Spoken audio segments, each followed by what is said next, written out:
Look at those boots, Walker. Did you borrow them from Goodwill, or did your daddy hand them down after the grave? The words cut through the barracks like a razor. Everyone froze, half-dressed, boots lined at the edge of their bunks for inspection. The drill sergeant's voice wasn't just loud. It was cruel, calculated, designed to strip a man bare in front of his brothers. Laughter broke out, the kind that stings worse than a punch.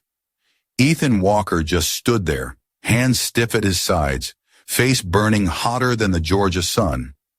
He didn't answer. He didn't dare.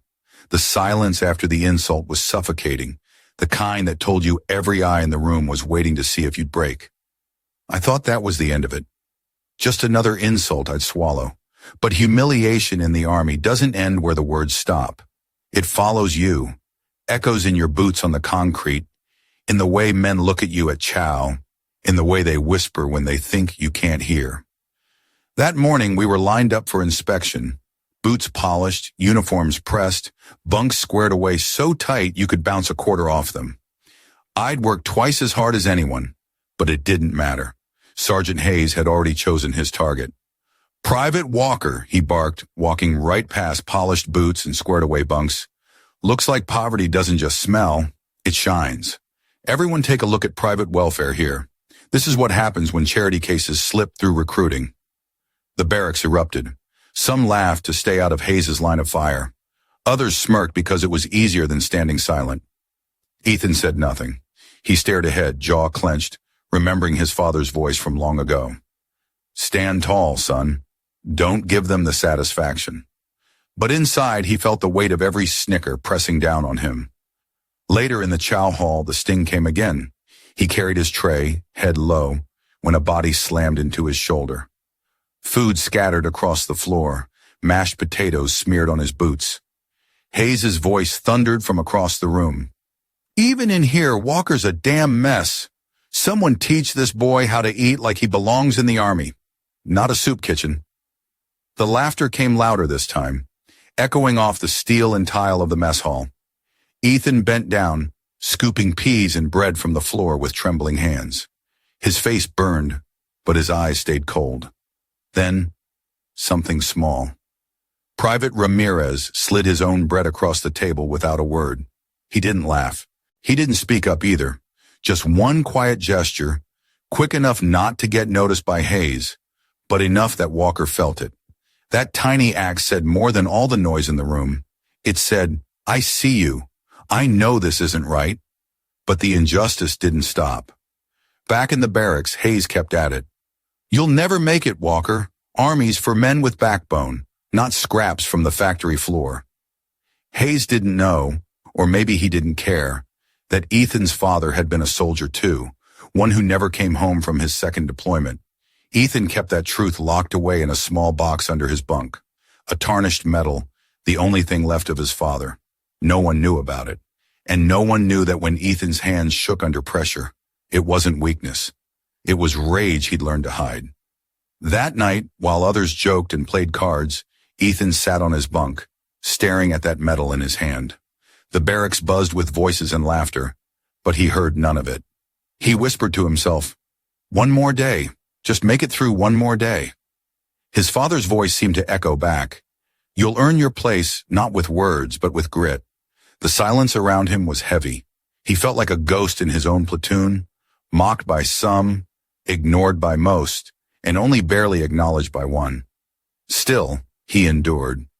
Because deep down, Ethan knew something they didn't. Humiliation is just another kind of training. It teaches you patience. It teaches you control. And it teaches you to wait for the moment when you finally get to prove who you are. What I never expected was how fast that moment would come, or how it would turn everything upside down. If this story resonates with you, don't forget to hit the like button and subscribe to the channel so you won't miss the next chapters of this journey. Rain hammered down on the training field like a drumline gone mad. The air smelled of wet earth and sweat, and every footfall splashed mud up to our knees. "Move it, Walker! You call that running?" Sergeant Hayes' voice cut through the storm, sharp as a whip. I pushed harder, lungs burning, legs heavy as stone. Every time I fell a step behind, Hayes was there, barking, making sure everyone knew who the weakest link was. The others didn't dare look back. Some laughed under their breath. Others just kept their eyes forward, pretending they didn't hear. I thought I was done when the run ended, but Hayes wasn't finished. "You're still slow, Private Welfare. You want to prove something? Stay after and run it again." I didn't argue. I didn't beg. I ran until my chest felt like it might split. Alone in the rain, mud caking my face, I whispered between gasps, "One more. Always one more." My boots sloshed like they weighed 100 pounds, but I didn't stop. Not until I collapsed. Nobody saw. Nobody cared. Except one. From the corner of the barracks, Ramirez watched quietly, towel draped over his shoulder. He didn't say a word, just gave me the smallest nod before heading inside. A nod that said, "I see you." The next day brought rifle range. My hands trembled on the M4, nerves and exhaustion mixing like poison. Hayes circled me like a shark. "Careful, Walker. Don't want you shooting your own foot. Or worse, one of us." Laughter rippled down the line. My first shots were off, grouping sloppy, barely hitting paper. Hayes smirked, loud enough for the whole line to hear. "Factory boy can't even hold a rifle straight. Maybe you should stick to a wrench, Private." I swallowed the insult, bit my tongue until it bled. That evening, long after the range cleared out, I stayed. The sun dropped, bugs swarmed, and I broke down and reassembled that rifle over and over. My hands stopped shaking. Muscle memory set in. By the time the stars blinked on, I could have done it blindfolded. No one saw, but I knew. And that mattered. Chow hall humiliation came next. Trays clattering, voices bouncing off of steel walls, the smell of powdered eggs and coffee thick in the air. Hayes brushed past me, shoulder hard against mine, knocking my tray to the floor.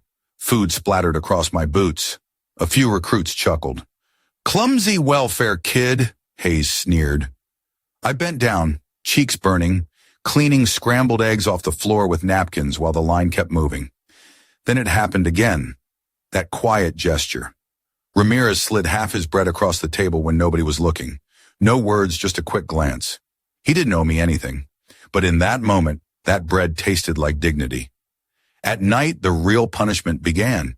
Hayes found reasons to single me out. "Walker, front and center. Push-ups until I get tired." The floor was cold concrete, my palms raw. "Down, up, down, up." His voice dripped with contempt. My arms screamed, chest on fire. Recruits watched from their bunks, some snickering, some stone-faced, all grateful it wasn't them. Sweat pooled under me, dripping into my eyes. Hayes crouched close, sneering. "You think grit is enough? You'll never make it. Men like you break. Men like you quit." His words pierced deeper than the pain in my muscles. But I kept pushing. "One more," I whispered through clenched teeth. Over and over, until Hayes finally walked away, shaking his head. It was then, flat on the floor, that I realized something. Humiliation was turning into fuel. Every insult, every shove, every laugh, it hardened me. Hayes thought he was breaking me. He didn't know he was forging me. Still, doubt gnawed at me. Lying in my bunk, staring at the ceiling fan spin slow circles, I wondered if he was right. Maybe I didn't belong. Maybe I was just the charity case he said I was. I reached under my bunk, pulled out that small box. Inside lay the tarnished medal my father earned overseas. He never came back. This was all I had left. I rubbed it between my fingers until sleep finally came. Weeks dragged on like this. Run, fail, mocked, shoot, improve, but never praised. Push-ups until collapse, yet no recognition. Hayes never let up. The unit started to believe his words. I saw it in their eyes. Walker's weak, Walker's slow, Walker's dead weight. Except Ramirez. He never laughed. Sometimes I'd catch him watching me in formation, expression unreadable. And though he said little, that silence meant more than 1,000 words. Then came the day that shook me. It was supposed to be a routine drill. Gear checks, formation runs, nothing special. Clouds thickened overhead, thunder rolling. The air felt heavy, electric. Hayes called me out again. "Walker, front of the line. Let's see if charity cases can lead." Snickers broke out. I swallowed hard, palms sweaty, heart hammering. We started running. Mud sucked at our boots, rain turning the trail into a swamp. My legs screamed, lungs clawing for air. Hayes pushed the pace, knowing I'd crack first. And I almost did, until it happened. A recruit slipped in the mud, ankle twisting with a sickening snap. He went down hard, screaming. The line faltered. Recruits hesitated, eyes wide. Hayes barked, "Keep moving. Leave him." The order froze me. Leave him? That wasn't soldiering. That wasn't brotherhood. Without thinking, I doubled back. Mud swallowed my boots as I hauled him up, slung his arm over my shoulders. His weight crushed me, but I moved, step by step. Hayes shouted, voice venomous, "Walker, drop him! You'll kill the whole run!" I ignored it. My world shrank to one thought. Don't let him fall. By the time we stumbled back, I was drenched, gasping, legs shaking, like jelly. The injured recruit clung to me, pale but alive. Silence fell over the group. Hayes's face was red, veins bulging. For once, he didn't have words. Nobody laughed. Ramirez caught my eye and gave the faintest nod, jaw tight. That moment hit harder than any insult. I thought the storm would pass after that. Instead, it left a question hanging in the air. Maybe I wasn't the weak one. Maybe Hayes was wrong. And maybe, just maybe, the moment was coming when everything would change. When the truth would crash down on this unit like thunder. What I never expected was how close that moment really was, or how it would flip the entire world upside down. The morning of the live fire drill felt different. The air was heavier, thicker, as if the whole base knew something was about to go wrong. Boots stomped against gravel as the platoon marched toward the training field, rifles slung, helmets strapped tight. No one spoke. Even the jokers stayed quiet. It was the kind of silence that came before a storm. I could feel it in my chest. Sergeant Hayes strutted at the front, chest puffed, like this whole exercise was his personal stage. "Eyes forward, ladies," he barked. "Today's the day I find out who's got soldier in their blood and who's just playing dress-up." His eyes landed on me, lingered long enough that everyone knew where his attention was aimed. And I think we all know who's going to crack first. A few smirks, a couple of snickers. I said nothing, just tightened my grip on the strap of my rifle and kept marching. The drill was supposed to test everything. Movement under fire, communication, unit cohesion. They set it up like a combat scenario. Smoke grenades, blank rounds cracking like real bullets, explosions rattling the ground. The second we hit the field, chaos swallowed us. Hayes barked orders so fast no one could keep up. His voice boomed through the static of radios. "Move left. No, right. Keep your heads down." It was panic disguised as command. I could see it in the others' eyes. They didn't trust his lead. We reached the midpoint of the course, and that's when the radio sputtered, static cutting through every word. Then silence. Total comms blackout. The platoon froze, caught between advancing and retreating. Without radio contact, we were blind. Hayes shouted, "Keep moving! Stay with me!" But his voice wavered, cracking in a way I hadn't heard before. For the first time, I realized something. Hayes wasn't in control. He was scared. The smoke thickened, rolling over us in waves. Suddenly, a cry ripped through the noise. Ramirez had gone down, pinned under a collapsed barrier. His leg trapped, his rifle half buried in mud. Bullets cracked overhead, blanks, but they felt real enough when you heard them snap. The squad hesitated. No one moved. Hayes screamed, "Leave him! He's done! Move forward!" The words echoed like betrayal. Leave a man. That's not what we were taught. That's not what my father would have done. Before I knew it, I was moving. Dropping my rifle, I crawled low through mud and smoke, ignoring Hayes' shouts. My hands burned as I clawed at the debris, my body straining. Ramirez groaned, blood streaking his face from where he'd hit the ground. Don't waste time on me," he muttered, voice weak. I ignored him, locked my arms under the beam and heaved. My muscles screamed, mud sucking me down, but little by little the weight shifted. I dragged him free, slinging his arm over my shoulders, and started pulling us toward cover. Hayes was livid. His voice tore through the comms. "Walker, you just doomed us all. You think this is hero hour?" He pointed for the others to keep moving, but they didn't. They looked back. They saw me dragging Ramirez, mud up to my chest, face twisted with effort, but not stopping. In that second, something shifted. The silence of hesitation cracked. A couple of them doubled back, forming a cover line while I hauled Ramirez behind a barrier. For once, I wasn't the weak link. I was leading, and they were following. But the danger wasn't over. The radio was still dead. Without it, the whole platoon would fail the drill, maybe even get chewed out by command for lack of discipline. Hayes fumbled with the set, cursing, slamming it against his helmet. I saw his hands shaking. For the first time, he looked small. I dropped Ramirez gently, checked his leg, then grabbed the busted radio. Years in my father's garage came back like muscle memory. I popped the cover, rewired connections with trembling fingers, using the knife from my pocket as a tool. Hayes sneered. "You don't know what the hell you're doing, Walker. Give it back before you break it worse." But I kept working, tuning out his voice. Sweat dripped into my eyes. My fingers slipped in mud and grease, but I pressed on. Then a crackle. A voice. The radio came alive. "Alpha Team, do you copy?" I keyed the mic. "This is Alpha Team. Copy loud and clear." Silence on the line. Then, "Acknowledged. Continue mission." The relief hit like a tidal wave. The platoon roared with adrenaline, rallying as if someone had just flipped a switch. Hayes's face was pale, lips tight. He couldn't take credit. Everyone had seen who fixed it. Everyone knew. We pushed forward, energy surging. Ramirez limped beside me, leaning heavy but refusing to sit out. The squad moved with new rhythm, covering each other, communicating with hand signals until we finished the course. When the final flare popped, signaling the end, we collapsed in a heap, mud-caked, gasping, alive. Then the real shock came. As we stood in formation, catching our breath, I noticed an officer standing at the edge of the field. Colonel Miller, silver hair, chest full of ribbons, eyes sharp as steel. He'd been watching the whole time.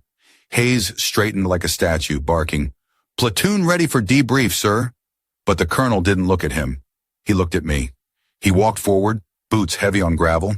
The air seemed to tighten with every step. "Private Walker," he said, voice steady, carrying weight. "Step forward."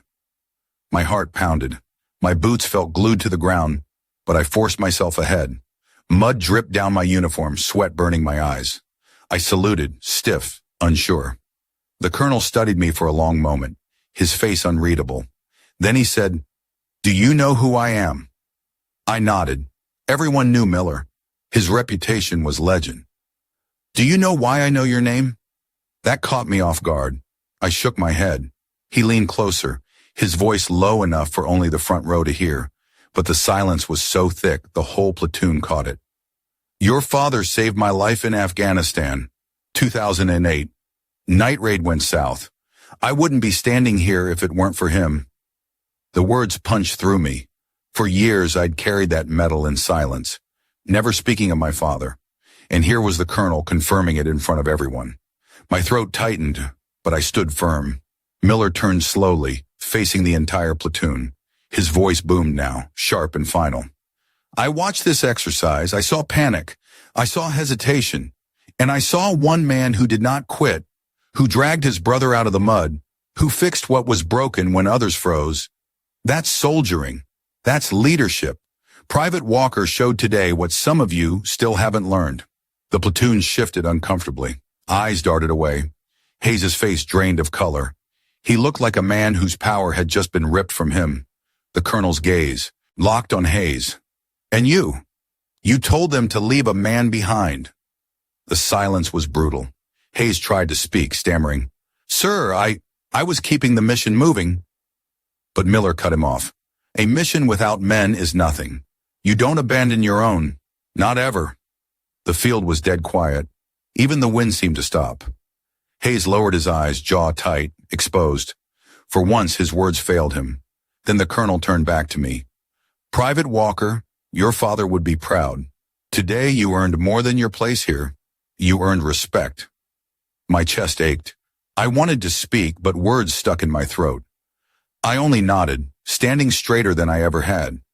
Ramirez caught my eye, gave that same small nod he always did. But this time it wasn't pity.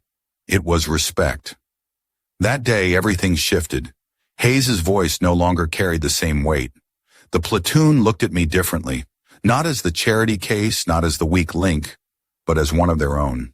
The humiliation, the insults, the nights of pain, they all led here, to this moment. And I'll never forget the look in Hayes's eyes when he realized the truth, that all his power, all his cruelty had just crumbled in front of everyone, and that the man he tried to break was the one who proved unbreakable. The barracks felt different that night. Usually, after a field exercise, the room buzzed with jokes, card games, boots hitting the floor as guys collapsed into bunks. Not this time. Not after what had just happened. The air was heavy, almost guilty, like nobody wanted to be the first to speak. I sat on my bunk, peeling dried mud from my boots, hands still raw from dragging Ramirez. My body ached, but it wasn't pain I noticed. It was silence. Eyes that used to look through me now flicked my way, then darted off, ashamed. The same guys who once laughed at Hayes's insults now avoided me like I was holding a mirror they couldn't face. Hayes was the only one who tried to carry on like nothing had changed. He paced the room, shoulders tight, muttering under his breath. Walker thinks he's a hero now. Just one drill. Don't get comfortable, boys. Weakness doesn't disappear in a day. But his voice didn't land the way it used to. No chuckles, no nods of agreement, just silence. He noticed too. I could see it in the way his jaw clenched, the way he gripped his clipboard like it was a weapon. At chow the next day, I carried my tray down the line. For months, that short walk had been a gauntlet. Shoves, snickers, whispered names that stuck like glue. This time, the room stayed quiet. Nobody reached out to trip me. Nobody muttered. Even the usual troublemakers kept their heads down. I sat across from Ramirez, who was limping but healing. He tore his bread in half and pushed it toward me, just like before. But this time, his eyes met mine, steady.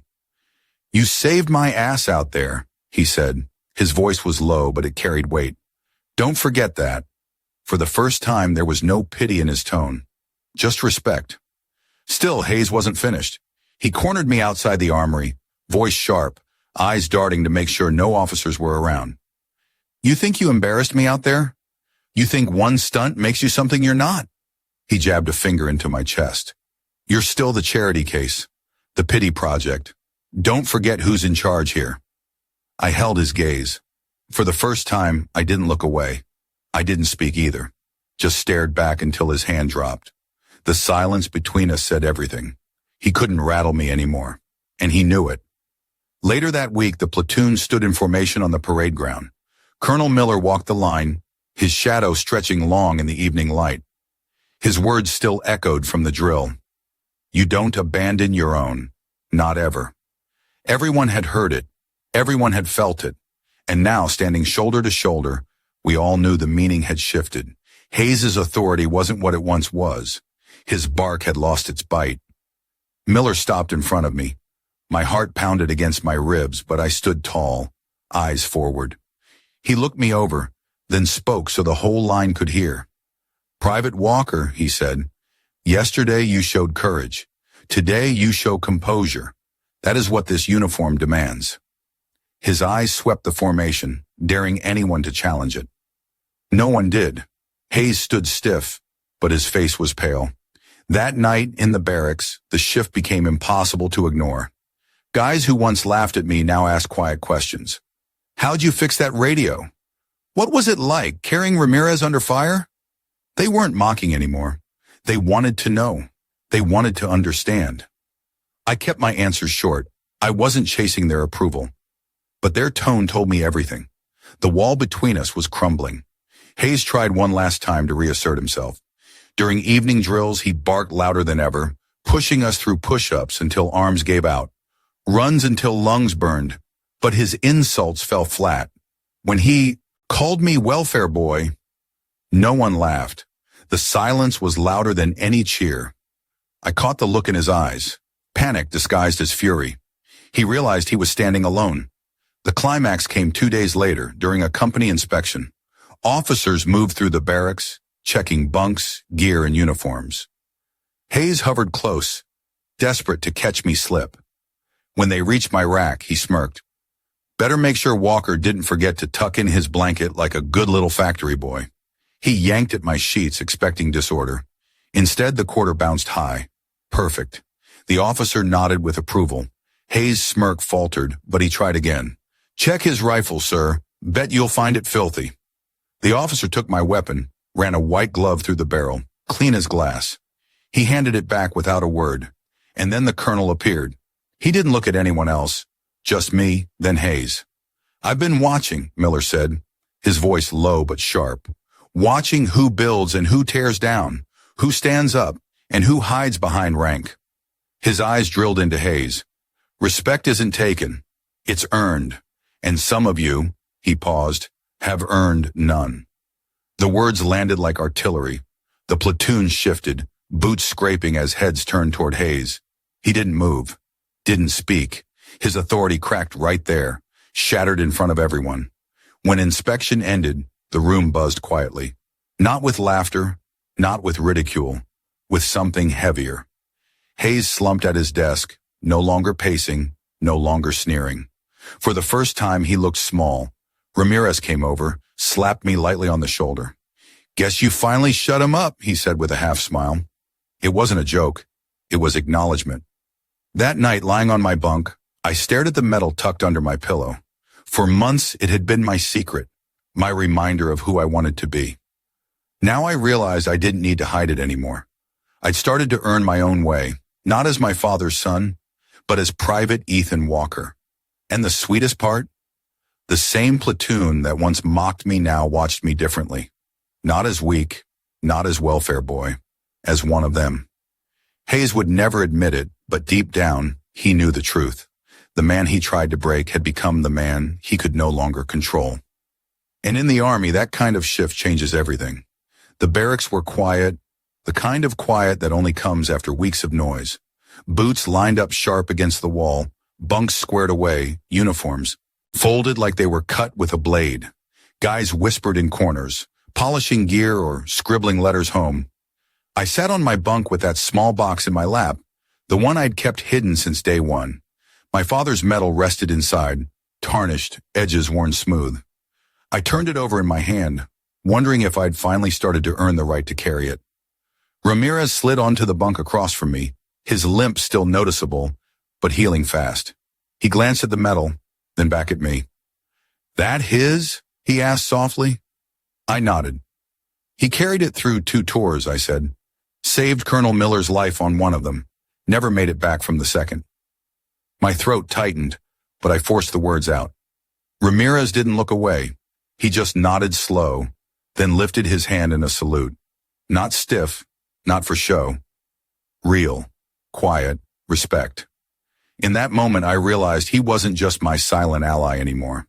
He was my brother. Morning formation came early. The bugle call echoed across the field, cold air biting at our faces.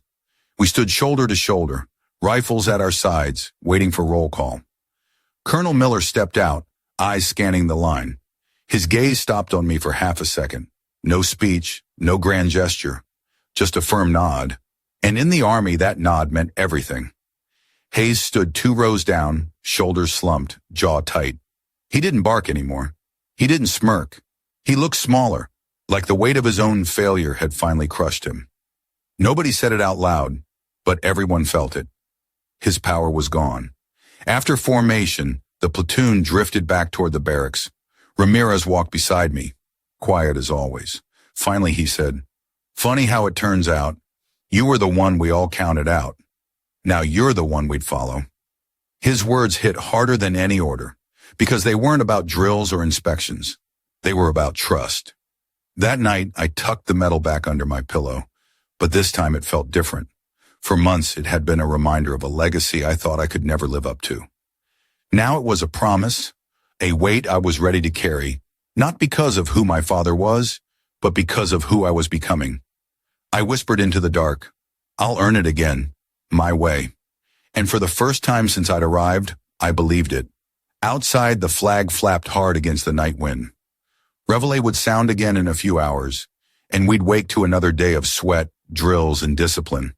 But something had changed forever. Respect isn't handed down. It isn't shouted. Into you, it's earned, one act at a time in the mud, in the silence, in the moments no one else wants to face. That's the legacy I carried forward. And as I closed my eyes, I knew this wasn't the end of the story. It was just the beginning. The final image still lingers in my mind. Ethan Walker standing beneath the American flag, boots planted firm, wind snapping the fabric above him. No words were spoken, but the silence around him carried more weight than any speech. Even Sergeant Hayes, the man who once tried to break him, gave a stiff nod before turning away. That single gesture said everything. It was respect, hard-earned and undeniable. Moments like that stay with you, not because of medals, not because of rank, but because of what they mean about the human spirit.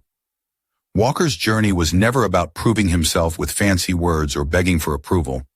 It was about showing up day after day when the world told him he didn't belong. It was about dragging a brother out of the mud, fixing what others gave up on, and standing tall even when humiliation tried to grind him down.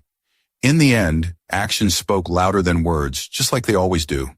There's a lesson in this for every one of us. Injustice and prejudice may come loud, sharp, and cruel, but dignity and resilience can outlast them. Brotherhood doesn't need to be shouted. Sometimes it's a nod, a piece of bread shared in silence, or a salute given when no one else is looking. What doesn't kill you makes you stronger, and what you endure quietly can someday echo louder than the insults meant to break you. So I'll leave you with this. Never underestimate the quiet soldier, the overlooked recruit, the one carrying weight no one else sees. Their strength often becomes the backbone of the whole unit. If this story touched you, share your thoughts in the comments below. Hit the like button to show your support and subscribe so you don't miss the next powerful story. Until then, stay strong, stay proud, and remember, you're never standing alone.